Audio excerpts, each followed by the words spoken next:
Good afternoon. My name is Cristiane Perone. I'm an academic coordinator at Cultura, Inglesa, São Paulo. In the academic department, I'm responsible for two very different areas: the young learners courses for the young learners, for the little ones, and for the certifications, the international certifications area with the exams, right? But today we are going to think of ways how we can spice up our lessons, right? Especially at this time of the year, October. After, well, okay, there's, we still have a month, 2 months to go, and then we run out of ideas. It's always the same. Oh, I have this listening, I have this reading, and this grammar that I have to cover. So the idea here is for us to think of different ways to adapt the activities that we have to cover, right? We know that many times if we are going to create an activity from scratch, it's really hard. But then, well, we have the course book, we have the materials that we have to use, and then we can look at the activities and say, I had an idea. Why not adapting this, right? And I'm not going to give you recipes because I don't believe that recipes work. But then, I mean, not recipes like this, a recipe file. But there are a couple of things that we need to bear in mind when we think of creating or adapting activities. Okay, especially adapting activities, because that's going to be our focus. Okay? Can I ask you to talk to the person next to you for 1 minute and think of the ingredients that we need to consider when we are going to adapt the activities? What are the things we have to consider? Let's say the learners. Okay, I have to think of my learners. Young learners, teenagers, adults. Can I give you 1 minute? Can you come up with a couple of ideas?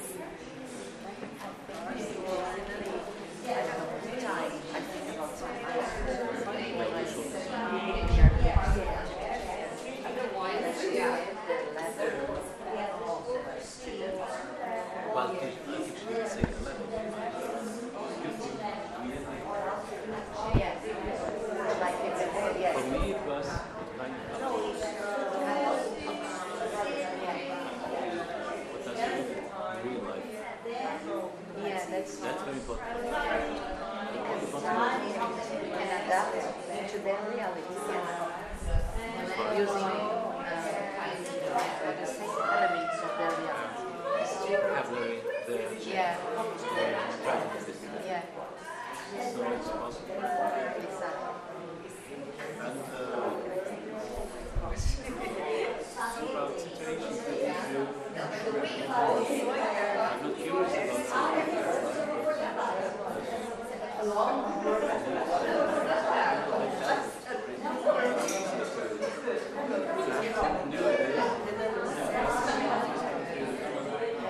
during the week.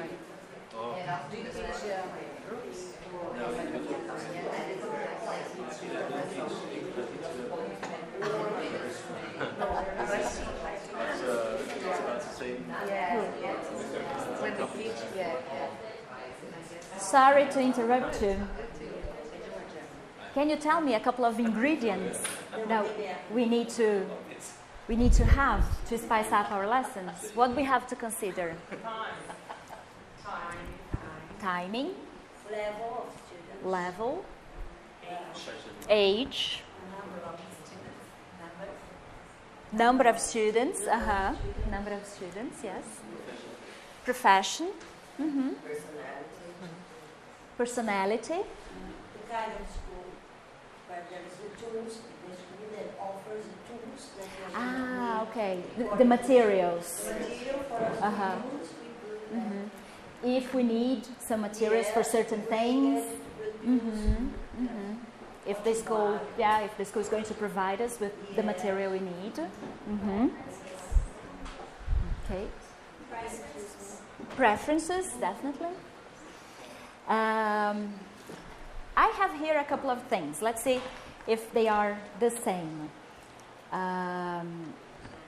We need to think of the target audience, that in this case, our learners, right? When we think of the learners, we have to consider the difficulty level of that specific activity. Because if we think of adapting the activity, how difficult is it for the learners I have, right? And in the adaptation, do I have to lower the level of challenge? Or sometimes it's the opposite. I have a very good group, and then I have to adjust this level of challenge, right? Because I know that my students are going to respond well. You mentioned the language level, right? Is the activity appropriate for elementary learners, for intermediate learners, advanced learners? Is it the kind of activity that I can use across levels, right? And you also mentioned enjoyment and interest has to do with the preferences, right? Because if I know my students, if I know their profile, age, profession, their interests, I know, we can see, chances are that the activity we are going to propose, we work better, right? Okay with the target audience? Could it be the region of the city, for instance? Or sometimes different cities. If you Different teach, cities. if you have students in different cities, right? Sometimes in the countryside, everything should be considered. Or in the country. Definitely. Then we have to consider the expected outcome. So I have this activity, I'm thinking about my learners and how we are going to adapt, what are the things we are going to propose, and what are the things I expect my learners to produce, right? To achieve. What are the objectives that we have, that we are going to tell them that we have to achieve with the activity, right? That we have here. Relevance to language learning. And again, I can only say that the activity is relevant or not if I know my learners. Because sometimes when we have sometimes we have the same, here, we have the same level. Let's say that we have intermediate students, two intermediate groups, right? But then I can only say the activity is relevant or not if I know them. If I have an intermediate group with teenagers, some things will be more relevant for them than if I have a group with adult learners, right? What else we have here? Which language skills are required to perform the activity, right?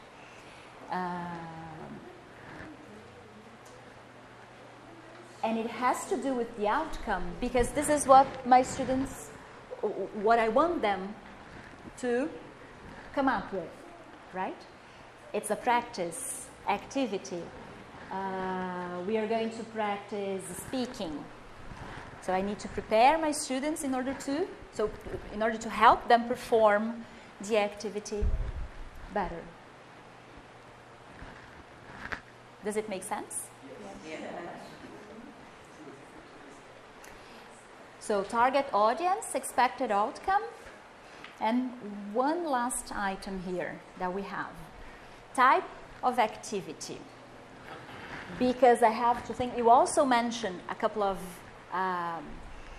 things that we need to bear in mind when it comes to the management of the activity, right? And these things are the organization. What are do I have to organize materials? Do I have to organize the room? Do I have to move desks around?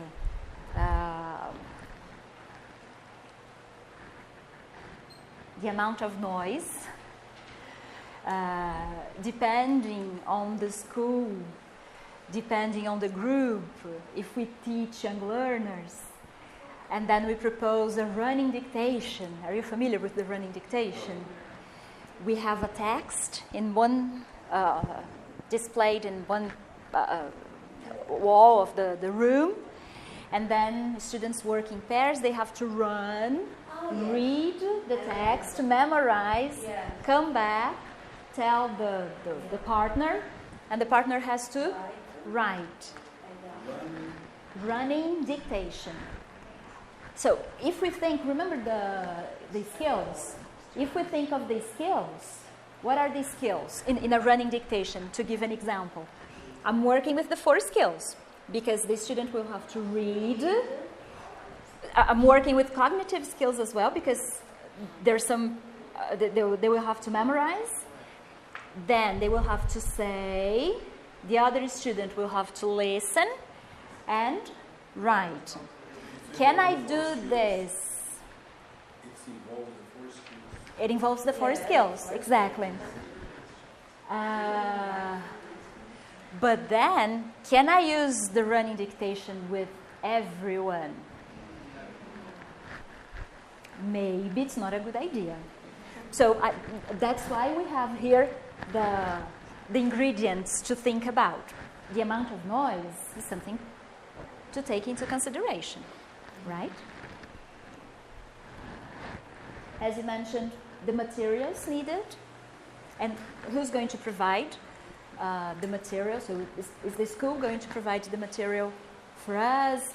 Is something, are we going to use something that I can ask students to bring? Sometimes a picture, sometimes research a couple of things and bring to class. The length of activity.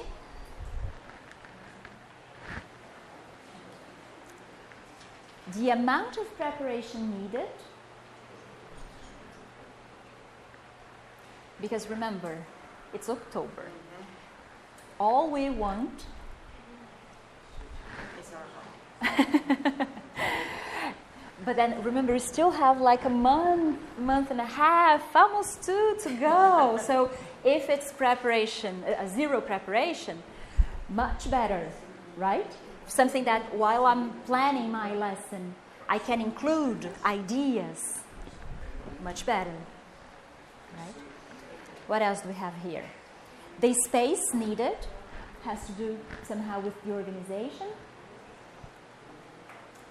And if the activity, or how suitable age group, how suitable is the activity for the learners that I have, the learners that I'm teaching, right? I don't know. I think we have to ask. I'm going to check.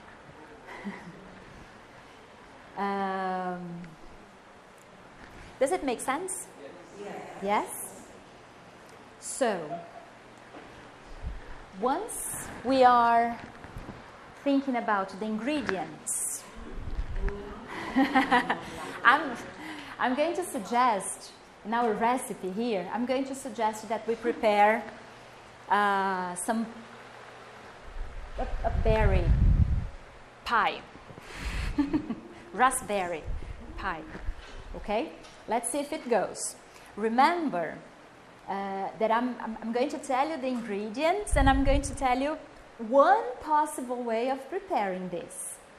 Let's see if at the end we have the same final product. Okay.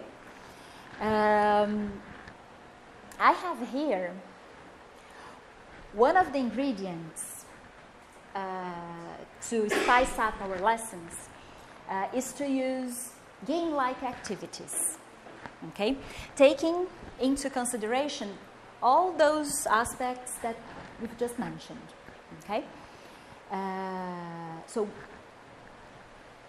I have two questions for us here to get started with the game-like activities.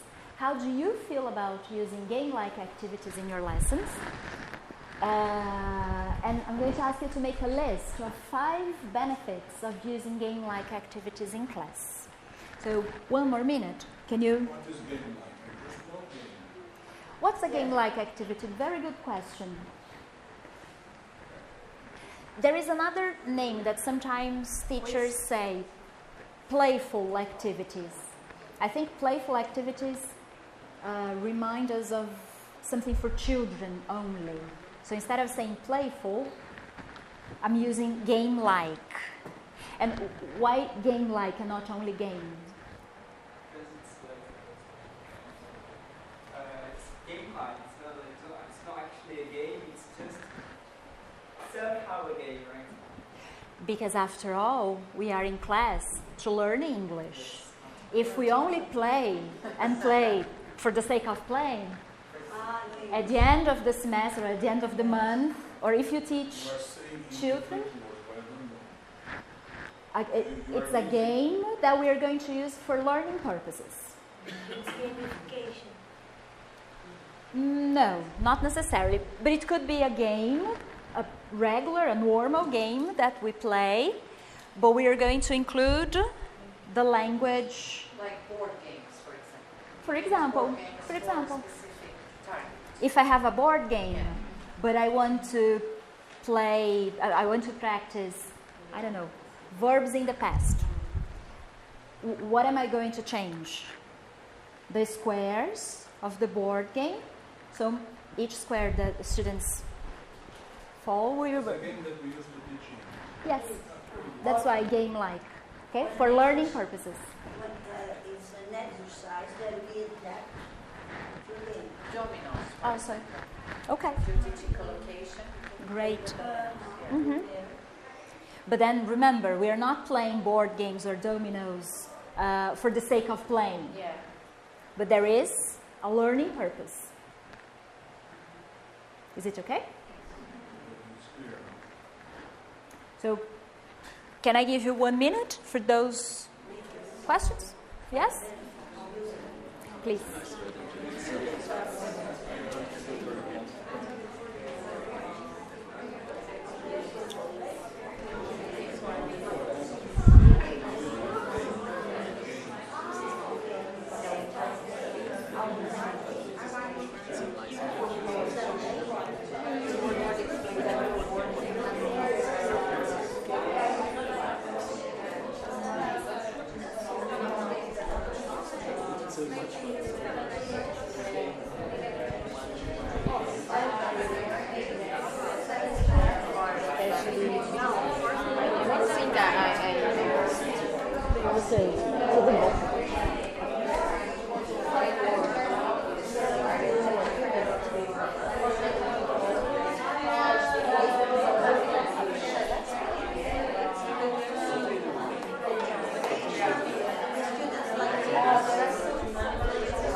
Okay. Can you tell me one of the benefits?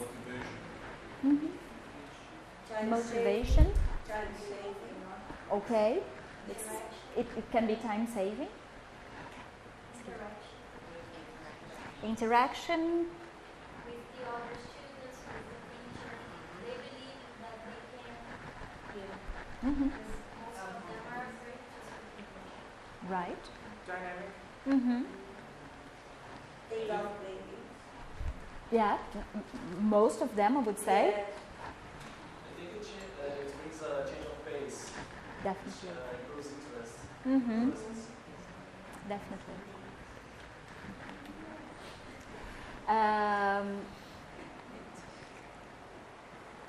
I have here a teacher talking about game-like activities. Okay, we're going to listen to this teacher, right? We're going to listen to this teacher, and let's see if this teacher mentions benefits. Okay? What we have to do? Check instructions. Once a teacher, always a teacher. What we have to do? We have to listen, and if this teacher mentions benefits, right? And if the teacher mentions benefits, which benefits are mentioned? All right? Let me see if I can. Who are games for? Enjoyment of games is not restricted by age. Some individuals, regardless of age, may be less fond of games than others. But so much depends on the appropriateness of the games and the role of the player. It's generally accepted that young learners and adults are very willing to play games. This partly depends on the learner's social-cultural background. Early teenagers tend to be more self-conscious, and one must take into account their reticence when selecting games for them. Games which can be played in pairs or groups may be particularly useful in this case. It's clear to observers of classroom practice that the teacher's own belief in the usefulness and appropriateness of a game affects the learner's response. We have observed games and materials normally used in primary schools being accepted by businessmen owing to the conviction of the teacher. We have already acknowledged that teenage learners might be reluctant to play games. We also acknowledge that many people are so anxious to learn English in order to pass examinations or to improve their employment prospects that they look on games as unnecessary. If you have such committed learners, you must clearly respect their point of view and be able to justify the use of each game in terms of the density and meaningfulness of practice it provides. It's important to note that most advanced and dedicated students can enjoy and value games if the content and language used are relevant to them. It follows from the above that the real questions are not which age group are games for or which level, but are much more specific. Well, will the game take you a long time to prepare compared with the amount of useful work you will get from it? 2. Will it be relatively easy for you to organize in the classroom? 3. Is it likely to interest a particular group of learners you have in mind? 4. Is the language or is the language skill you are concerned to teach intrinsic to the activity, or are you honestly just forcing it into the game? 5. Is the amount of language and the type of use enough to justify the use of the game, or do you have another good reason for introducing it? If your answer is yes to each of these questions, then the game you have in mind is a highly efficient means of satisfying your learner's needs.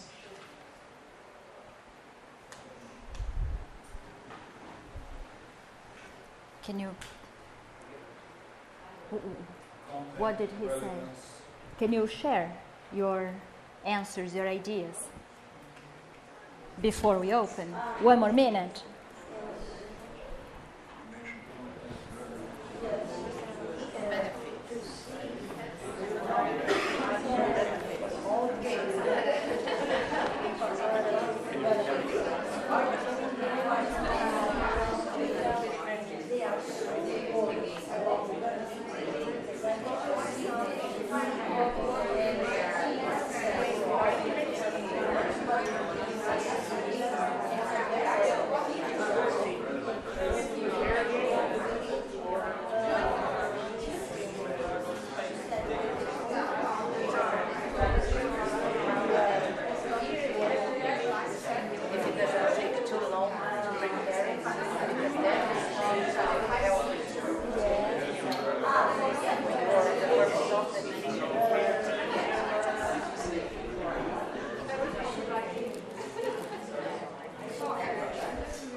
Okay?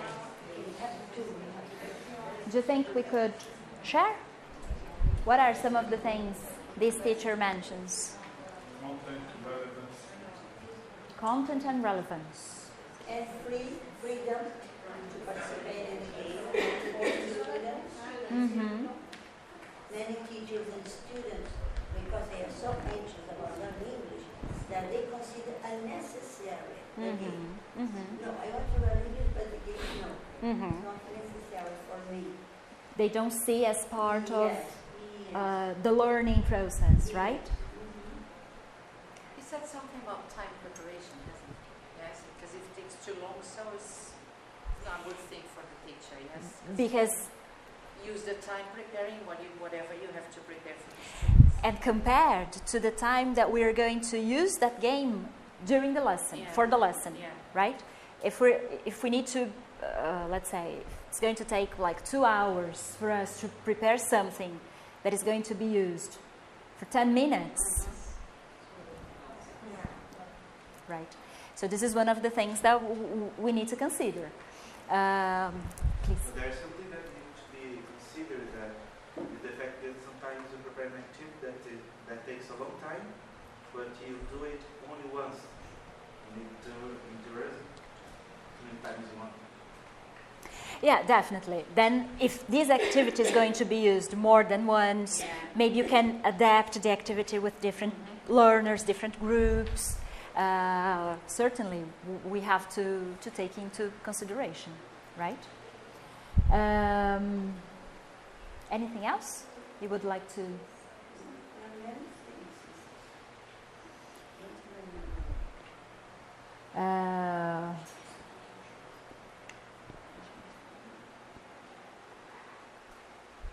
And then I told you, let's see what we have here. He mentions that the benefits of